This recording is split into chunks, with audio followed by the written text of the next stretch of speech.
Hello အားလုံးပဲမင်္ဂလာပါဟုတ်ကဲ့ပါ 60G challenge ရဲ့ဒါ9ရက်မြောက်နေ့ကိုရောက်သွားပြီပေါ့နော် day 9အခန်း9ကိုရောက်သွားပါပြီဒုတိယအပတ်ရဲ့4ရက်မြောက်ပေါ့နော်စတုထနေ့ပဲဖြစ်ပါတယ်ဒီနေ့ chapter brief ဆိုတော့ပေါ့နော်ဟုတ်ကဲ့ပါအဲ့တော့ခြေတို့တွေဒီမှာဒီကတော့ ချူမွန်ဆိုတဲ့အစားတောက်ခန်းလေးဖြစ်တယ်ပေါ့တည်ကြရတာပဲခန်းပေါ့နော်အဲ့မှာသူပြောထားတဲ့ဟာလေးကို share လေးအခုတစ်ခါမှလေး hand sheet တို့ ear sheet တို့ဒီလိုမျိုးလေးခွဲပေးထားတယ်မနစ်တုံးอ่ะပေါ့နော်မနစ်တုံးอ่ะခြေတို့မနစ်တုံးอ่ะဆိုတာထက်ပေါ့နော်ဗာလ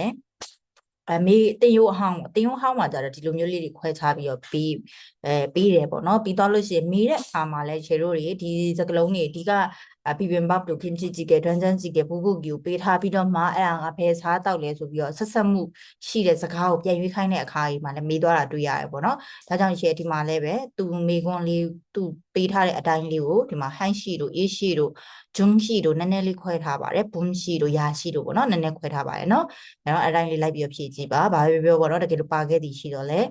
ဲသိသွားအောင်လို့ပေါ့နော်မတည်သေးတဲ့သူတွေသိသွားအောင်ရည်ရွယ်ချက်နဲ့ခြေတိုင်းလေးလုပ်ထားပါတယ်ပထမပေါ့နော် handshake ဆိုတော့ကိုရီးယားစားစာတွေကတော့ခြေတို့ဒီမှာ bibimbap တို့ပြီးရင်ဒါလေးကပါလဲ kimchi ကြီးခဲ့လားအော်ဒါဓာတ်ရိုက်တွေတောင်ရေးထားတာပေါ့နော် sorry ပါမချိန်ထားလိုက်ရဘူး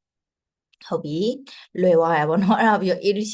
A6 ကတော့ဂျပန်စာကိုပြောတာဂျပန်စာဆိုရင်တော့အမတို့ဒီက၄မျိုးရှိမယ်ပေါ့နော်အောက်မှာဒီဥဒုံချိုဘတ်ဒုံကစမိုမီဆိုပြီးရှိရအဲ့ဒါလေးတွေဖြည့်ကြည့်ပါချိတ်ကြည့်ပါပြီးချွန်းရှိကကြတော့တရုတ်စာကိုပြောတာပါတရုတ်စာကကြတော့ခြေတို့ဒီမှာကြကြမြောင်းလေးတွေရှိမယ်ကြမ်းပုံးတွေကြကြမြောင်းတွေခွမှန်သူတွေထန်းစုယူတွေရှိရပေါ့နော်အဲ့ဒါလေးတွေလိုက်ပြီးတော့ချိတ်ကြည့်ပါဒီဂျုံရှိကဘာနဲ့သွားတူလဲဆိုရင်ခြေတို့ပါလဲနှိလေစာနဲ့တောင်သွားတူနေရနော်ဂျိုရှိဂျွန်းရှိဆော့ရှိဆိုပြီးတော့လေမနေ့စာနှိလေစာညစာဆိုပြီးလုပ်တဲ့ဟာလေးပေါ့နော်အဲ့ဒါလေးနဲ့တောင်သွားပြီးတော့တူနေတယ်နောက်တစ်ခုဘွန်းရှစ်ဆိုတာကြတော့ခြေတို့အစာပြေစားတဲ့အစားအစာရာရှိဆိုတာညပိုင်းနေမှာဗိုက်စာလို့မှားစားတဲ့ဟာမျိုးပေါ့နော်အဲ့နှစ်ခုခြေရောဟောထည့်ထားတယ်ပေါ့နော်သူထဲမှာပါတဲ့မီနင်းလေးတွေအဲ့ဒါလေးစက်ကြည့်ပါအဲ့ဒါလည်းပြီးတော့ဒုတိယအပိုင်းမီနင်းမှာပေါ့နော်မီနင်းမှာခြေတို့ကိုစုကြဆိုကိန်းကနန်းလေးရေးခိုင်းတယ်အဲ့ကိန်းကနန်းလေးတွေကကြတော့ဟာနာဒူဆဲနဲ့ဆိုပြီးတော့မှတရုတ်ကိန်းကိုရီးယားကိန်းကနန်းနဲ့ရေးတွက်တဲ့ဟာလေးတွေရေးခိုင်းတာဖြစ်ပါတယ်ဒါပေမဲ့အဲ့ကရေးတွက်တဲ့အခါမှာခြေတို့ဟာနာဒူဆဲနဲ့ပဲရနေလို့မရပါဘူးသူကများသောအားဖြင့်ဘူးလျူစာဆိုတဲ့နောက်က unit တွေနဲ့တွဲပြီးတော့သုံးတာပေါ့နော်ကောင်းတို့ရောက်တို့လုံးတို့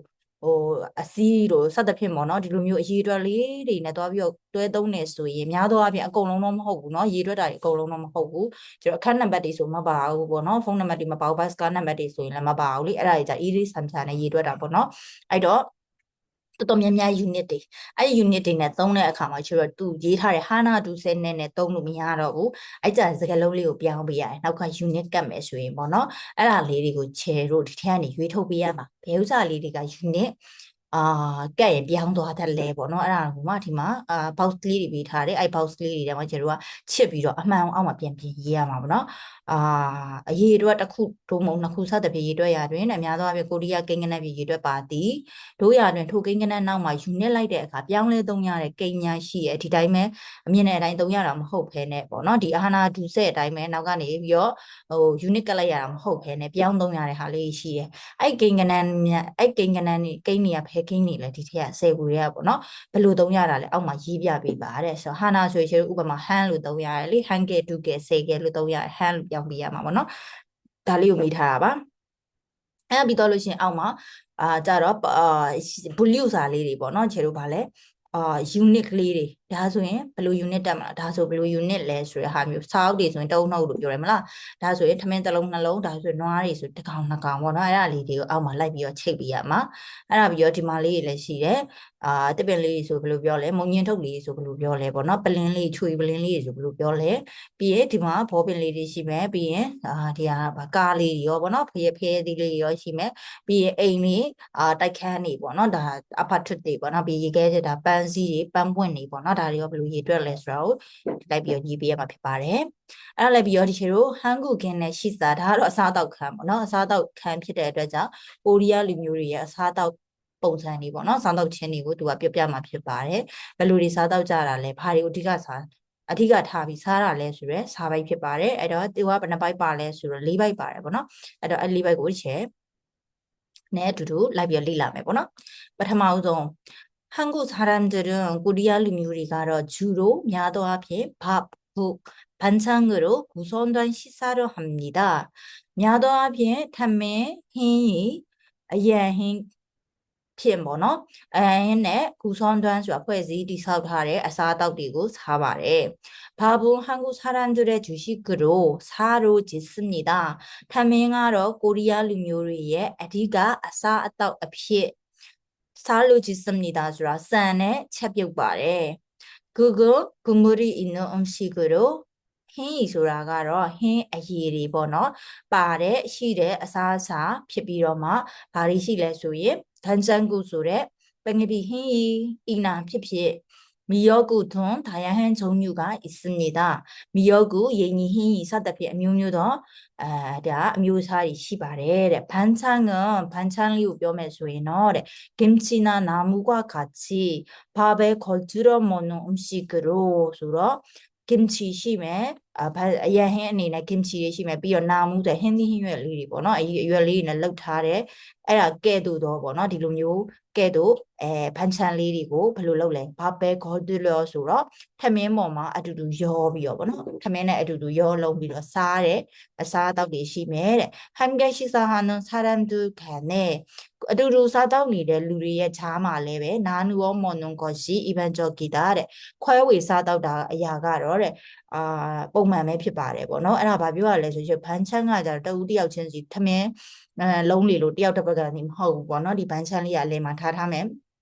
ထားပြီးတော့သူကထမင်းနဲ့ရောစားရမှာထမင်းနဲ့ရောစားရတဲ့အခါမှာအတူတူရှိစတာလုပ်နေတဲ့လူတွေအကုန်လုံးကမျှဝေပြီးစားရမှာသူလည်းအဲ့ထက်ကပကံတွေကနေယူမယ်ပေါ့နော်ဘန်ချာကိုသူလည်းပဲအဲ့ထက်ကနေယူမယ်လို့မျှစားရတဲ့ဥစ္စာကပုံမှန်ပဲဖြစ်ပါတယ်ဆိုတာပြောထားတာပါပြီးလည်းပြီးတော့ရှစ်တန်းငယ်ဆိုရှစ်စာဟာတဲ့နော်နဲ့စားတော့ဆိုင်မှာစားတဲ့အခါမှာတော့တဲ့보통 반찬이 무료로 제공됩니다. 뽕만 앞에는 뒤 야행이가 알라가베 비라바. 한국 사람들은 코리아 요리가로 가족과 함께 식사하는 것을 미다주리네 아주루 사사레 야고 중요하게 생각하며 예지래로 되자비로 함께 음식을 나누는 것은 소중히 여깁니다. 아주루 아사 따고 과외 사다우레 야고 따무타 네, 땀무시 안에 땀만 잡아래. 여기다 땀마다 유사라 보나 소중히 소라 땀무 타라 땀무시라 보나 아라 땀무 타비로마 다 유사자래 땀무시래로 유사자바래လို့ပြောထားတာဖြစ်ပါတယ်အဲ့တော့ဒီပိုက်လေးကပေးခြင်းတဲ့ message ကကြတော့ခြေတို့ပထမဆုံးအနေနဲ့ဆိုရင်ကိုရီးယားလူမျိုးတွေကဒီသူတို့ရဲ့စားသောက်မှုပုံစံကထမင်းရဟင်းရအရန်ဟင်းရဆိုပြီးစားရဲဆိုတဲ့အကြောင်းပေါ့နော်ပြီးတော့အဓိက main အနေနဲ့စားတာကတော့အစံနဲ့ချက်ထားတဲ့ထမင်းကိုစားရဲဆိုတဲ့အကြောင်းရယ်ပြီးတော့အဲ့ထဲမှာပါတဲ့ဂုဆိုတဲ့ဟာပေါ့နော်ဂုဆိုတဲ့ဟာလေးဆိုတာကတော့အရည်တွေရှိတာကိုပြောတာအဲ့အနေနဲ့အရည်တော့ပေါ့နော်အရည်တော့ကဒွမ်းချန်ကူလိုမီယောကူလိုဆိုပြီးတော့အမျိုးမျိုးပေါ့နော်ဒီကူတွေရှိမယ်ဆိုတဲ့အကြောင်းရယ်ဘန်းချန်တွေကじゃဘာတွေလဲဆိုကင်ချီတို့နာမှုတို့ပေါ့နော်သူတို့ကိုဘယ်လိုစားတာလဲဒီအရင်ဟင်းတွေကိုဘယ်လိုစားတာလဲဆိုတော့ထမင်းထဲမှာထည့်ပြီးတော့အတူတူရောစားတာပေါ့နော်အဲ့စားတဲ့ဘန်းချန်ကကြတော့အကုန်လုံးမှာခွဲဝေစားတာထမင်းလိုတယောက်တစ်ပကံစီယူထားလို့မရဘူးဆိုတဲ့အကြောင်းပေါ့နော်ခွဲဝေစားတော့ကြတဲ့ပုံစံဖြစ်ကြောင်းပြောတယ်ပြီးတော့စားတော့ဆိုင်နေမှာဆိုအဲ့ဒီဘန်းချန်ကလက်ကားပေးတာပေါ့နော်ဆံပေးစရာမလိုဘူးပေါ့နော်ဒါကြောင့်ပြောထားတယ်ပြီးတော့ကိုရီးယားလူမျိုးတွေကမိသားစုနဲ့အတူတူစားရတာကိုအရေးကြီးတယ်လို့တွေးတယ်ဒါကြောင့်မလို့ဒီအတူတူစားတဲ့စားပွဲတွေမြင်ဘူးမှာပါကိုရီးယားကားတွေမှာဆိုရင်လေချမ်းသာဒီဖြစ်စေဆင်းရဲတဲ့မိသားစုဖြစ်စေချမ်းသာတဲ့မိသားစုဖြစ်ဖြစ်များသောအားဖြင့်ကမိသားစုစုံစုံလင်းလင်းနဲ့ထမင်းစားရတဲ့လူလေးရှိရပေါ့နော်ဆောင်းပြီးတော့စားကြတာရှိပါတယ်အဲ့ကဟာလေးကိုသွားပြီးတော့တွေ့ရတယ်ပေါ့နော်အဲ့ဒါအောက်ဆုံးကြောင်းပြောထားတာဖြစ်ပါတယ်ဆိုဂျူနီယောဂီမြီတာတမိုထားပြီးတော့မှတမိုထားတယ်ပေါ့နော်အဲ့ဒါကိုပြောထားတာဖြစ်ပါတယ်အဲ့ပြီးတော့ဒုတိယပိုက်ကိုသွားရအောင်최근에는 외식이 증가하면서 레들러마 아비엔사리가 두와라인에마 다양한 음식은 제공하는 식당이 많아지고 묘묘도 사다우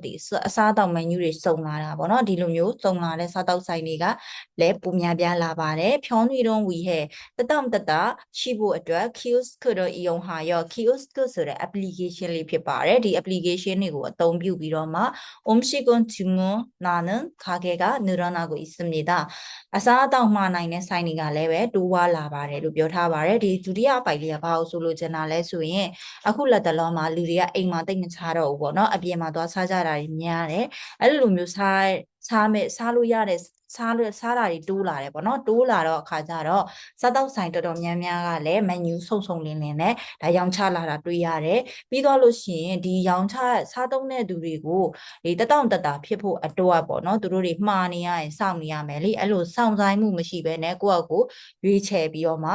အသုံးပြုနိုင်အောင်ဆိုပြီးတော့မှကျတို့ kiosk ဆိုတဲ့ set ပေါ့နော်ဒီ set ကြီးကိုအသုံးပြုကြတယ်အဲ့ set ထဲမှာအမတို့ကအကုန်လုံးရွေးချယ်ပြီးတော့မှရွေးချယ်menu ကိုရွေးမယ်ပြီးသွားလို့ရှိရင်ငွေရှင်းတာအကုန်လုပ်လို့ရမယ်ပေါ့နော်ဒီလိုဒီစပွဲတို့လာပြီးတော့မှားတာတွေဘာတွေစောင့်စရာမလိုတော့ဘူးဘာတွေရှိလဲမေးစရာမလိုတော့ဘူးကိုယ့်အကိုဒီက kiosk ဆိုတဲ့မှာတော်ပြီးတော့ရွေးပြီးတော့မှာလို့ရတယ်ပေါ့နော်အဲ့လည်းပြီးတော့တတိယဘိုက်ကကြတော့ kiosk တို့အယုံဟာမြောင်စနာတော့ငါ set တွေကိုအသုံးပြုမယ်ဆိုရင် kiosk set တွေကိုအသုံးပြုမယ်ဆိုရင်touch screen ထုံးਹੈ touch screen ပေါ့နော်ရေတို့ဒီလို touch screen ကွန်ပျူတာအခုဖုန်းတွေကို touch screen ပေါ့နော်ထိလိုက်ပြီးတော့မှဟိုဒီရွှေ့တယ်လို့မျိုးပေါ့နော်အဲ့မှာလဲ touch screen ကတစ်စစ် menu တွန်းဆွန်တက်ခါကိုစားခြင်းတဲ့ menu တွေကိုကြည့်မယ်ရွေးချယ်မယ်ပြီးရင် 견제까지 한 번에 할 수 있어ဆိုတော့ရွေးလို့ရတယ်ပြီးတော့ငွေရှင်းရင်လည်းပဲကိုအဲ့ထဲကပဲရှင်းလို့ရအဲ့ဆက်ထဲမှာပဲရှင်းလို့တစ်ချိန်နဲ့ရှင်းလို့ရတဲ့အတွက်ကြောင့်မေယူဖြောလီဟာမီတာအရန်ကိုပဲတတောင့်တတာရှိသွားပြီပုံမှန်တိုင်းဆိုရင်ရှယ်တို့ကဒါစပွဲသူကိုခေါ်ရမယ်ဘာတွေရှိလဲမေးရမယ်ပြီးတော့လို့ရှိရင်ဒီငွေရှင်းဖို့အတွက်ပြန်ပြီးတော့တွက်ချက်ခိုင်းတာတွေလုပ်ရမယ်ပေါ့နော်အဆင့်တွေအရန်များတယ်ပေါ့နော်ခုကျတော့အဲ့လိုမဟုတ်တော့ဘူးကိုယ့်အကိုဒီမှာဒီရွေးမယ်ပေါ့နော်မန်ယူရွေးမယ်ပြီးတော့လို့ရှိရင်ခေါ်ချက်လက်တစ်ခါတည်းရှင်းလိုက်မယ်ပေါ့နော်ဒီလိုမျိုးလုပ်လိုက်တော့အရင်တတောင့်တတာရှိသွားတယ်ပေါ့နော်ကိုယ့်အကိုစားပြီးသွားရင်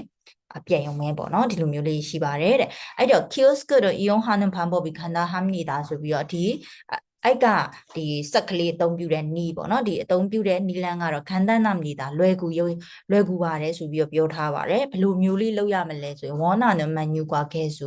ကိုလိုချင်တဲ့အစားအသောက်စင်းရင်နဲ့ခဲစုအရေးအတွက်တွေ option ဆိုတဲ့အခြေလိုစက်တင်တွေပေါ့နော်အကုန်ချိန်ပြီးသွားတဲ့အကုန်လုံးကိုဆုံးသက်ခန်းကိုရွေးချယ်ပြီးနောက်မှာ 결제 버튼은ဒီငွေရှင်းမယ်ဆိုတဲ့ button ကိုနှုတ်ကိုနှိပ်ပြီးတော့မှ 카드나 모바일 결제를 통해ကပ်ပဲဖြစ်ဖြစ်ဒါမှမဟုတ်ရင်ဖုန်းနဲ့ပေါ့နော်ဖုန်းနဲ့ငွေရှင်းချင်းမှာတစ်စက်ကျော်ကျဲဟာမျိုးတွေမြည်တာရှင်းလိုက်ရင်ရပါပြီတကယ်လို့ကတ်နဲ့ရှင်းမယ်ဆိုရင်ကတ်ထိုးလိုက်မယ်ပေါ့နော်တကယ်လို့မဟုတ်ဘူးမိုဘိုင်းနဲ့ရှင်းမယ်ဆိုရင်ချိတ်ဆက်ပြီးတော့မိုဘိုင်းနဲ့ရှင်းလိုက်ရုံပါပဲတဲ့ဂျူမွန်နီ1လေးကိုတွေ့မျောတယ်မှားတာပြီးသွားလို့ရှိရင်ရောင်းစုချုံကြီးချူရတွေ့မြည်တာတဲ့ဒီဖောင်ချာပေါ့နော်ဖောင်ချာလေးကထွက်လာလိမ့်မယ်ချူလျောက်က print ထွက်လာတာကိုပြောတာပေါ့နော်ထွက်လာပါလိမ့်မယ်တဲ့အဲ့ဒါလေးယူလို့ရပါတယ်ဆိုတော့ပထမတစ်ပိုင်းကကြတော့ kiosk ကိုအသုံးပြုမယ်ဆိုရင်ဘယ်လိုမျိုးရှိရဲ touch screen ကနေပြီးတော့ကိုရေးချင်တာရွေးမယ်ရွေးပြီးတော့လို့ရှိရင်ကြောကျက်လဲအဲ့ဒီလောက်ရတယ်ဆိုပြီးတော့ဘယ်လိုသုံးရမလဲနီလန်လေးတွေကိုတစ်ဆင့်ချင်းဒီပြောသွားတယ်ပေါ့နော်ပြောသွားပြီးတော့မှနောက်ဆုံးဝိတ်ရောင်းစုကျွန်ရလာမယ်ဆိုဒီထိပြောသွားပါတယ်ပြောသွားတော့အောက်ဆုံးပိုက်လေးကိုသွားရအောင်အောက်ဆုံးပိုက်လေးကဘာပြောထားလဲပေါ့နော် kiosk တော့အယုံဟာမျောနဲ့ဒီကkiosk ကိုအသုံးပြုရင် 메뉴는 자세히 볼 수 있고 ဒီသူတို့စားတော့စရင်ပေါ့နော်ဒီ menu ကိုပေါ့အသေးစိတ်ကြည့်လို့ရတယ်ဘာတွေဒီမဆိုင်မှာရောင်းတာလဲအားလုံးအသေးစိတ်ကြည့်လို့ရတယ်အဲ့ဒါတစ်ချက်ပြီးတော့လို့ရှိရင် 주문은 빠르게 할 수 있습니다 မှားတာမြန်မှာလို့ရတယ်စောင့်တရားမလို့ကိုယ့်အကိုရွေးချယ်ပြီးတော့မြန်မှာလို့ရမယ် kiosk 덕분에 ဒီ kiosk ရဲ့ကျေးဇူးကြောင့်မလို့덕분에ကျေးဇူးကြောင့် grammar pattern ကောင်းတာတွေဖြစ်တဲ့အခါမှာသုံးတယ်ပေါ့နော်사람들이 간편하게 음식은 주문할 수 있게 되었습니다 လူတွေကတက်တောင့်တက်တာရိုးရိုးရှင်းရှင်းတက်တောင့်တက်တာနဲ့ခန်းဆိုတာခန်းတန်းနာတာဖြောဆိုတာဖြောနာတာနှစ်ခုကိုတော့ပေါင်းထားတော့ခံဖြောနာတာရိုးရိုးရှင်းရှင်းတက်တောင့်တက်တာနဲ့အစားအသောက်တွေကိုမှားနိုင်ဖို့ဖြစ်သွားခဲ့ပါတယ်ခဲတွေ့တာအရင်တော့မရှိဘူးဒီစက်တွေအခုတော့ဆက်တွေအစားထိုးလိုက်တော့အဆင်ပြေသွားပြီပေါ့နော်တတောင့်တတာဖြစ်သွားပြီယူလဲယူရှင်းရှင်းလေးလွယ်တယ်ပေါ့နော်ဒီလိုမျိုးသဘောမျိုးနဲ့ပြောလိုက်တာပဲဖြစ်ပါတယ်ဟုတ်ကဲ့ပါဒါလေးလည်းရှေ့တို့ meaning လေးတွေကြည့်ပါအောင်ပေါ့နော် meaning လေးတွေဖြည့်ကြည့်ပါအောင်အဲဆိုရင်ရှေ့တို့ဒီတက်မှာပြန်တွေ့ပါမယ်